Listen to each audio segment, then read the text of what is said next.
je sais, c'est pas faute d'avoir dit au coiffeur pas trop court. Aujourd'hui, je vais essayer de faire un putain d'effort parce qu'on va parler d'un sujet un petit peu sensible. On va parler du bac. Tu sais, cette période où le mot vivre ne fait plus partie de ton vocabulaire. Ce moment où t'as jamais autant révisé de ta vie. Et pourtant, ceux qui continuent leurs études... Non, vous verrez bien. Oh, je déconne, je suis sûr qu'il y en a parmi vous qui adorent travailler. J'aime travailler, encore un bouquin de philo.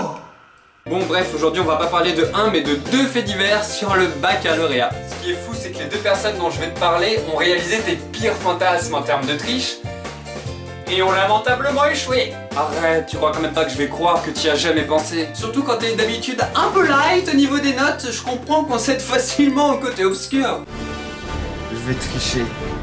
J'ai pas triché hein, mais quand je dis light, je m'y connais un peu. Tu veux savoir, moi au bac j'ai eu 10,02.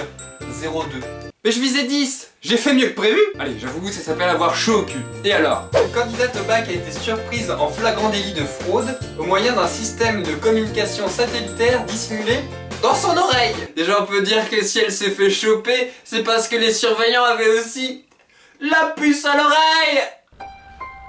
Ah, tu croyais malin avec ton bout de papier enroulé dans ton stylo. Mais là c'est carrément la technique la plus badass dont j'ai jamais entendu parler. Bon alors évidemment avec cette technique il faut avoir une putain de confiance absolue en la personne qui est censée t'aider. Putain, faut m'aider. Le sujet c'est l'Asie du Sud et de l'Est, les défis de la population et de la croissance.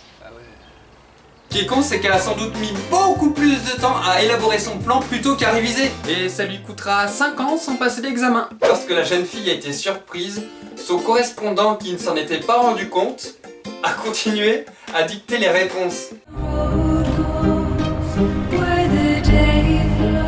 Bon alors on passe à la deuxième histoire. L'article qui suit est très court mais en 3 lignes on a un condensé de conneries. C'est plutôt hardcore. Même mon débilomètre il supporterait pas.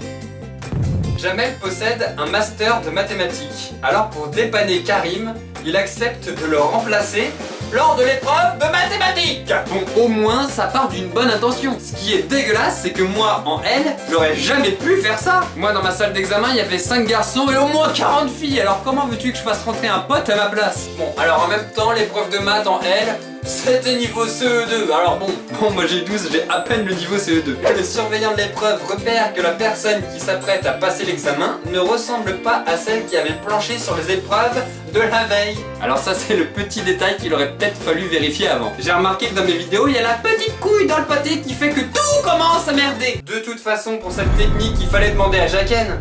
Moi je vois que ça, hein, changer de visage, c'était la seule technique.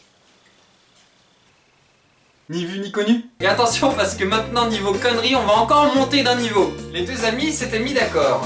Le remplaçant devait s'enfuir en cas de problème.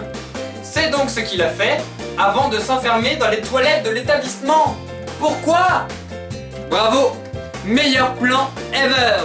Je sais pas, peut-être la prochaine fois essaye de courir en direction de la sortie. Non mais franchement pour un diplômé d'un master de maths, je le trouve pas super futé. La légende raconte qu'il est encore dans les toilettes et qu'il attend que la police bouge de derrière la porte.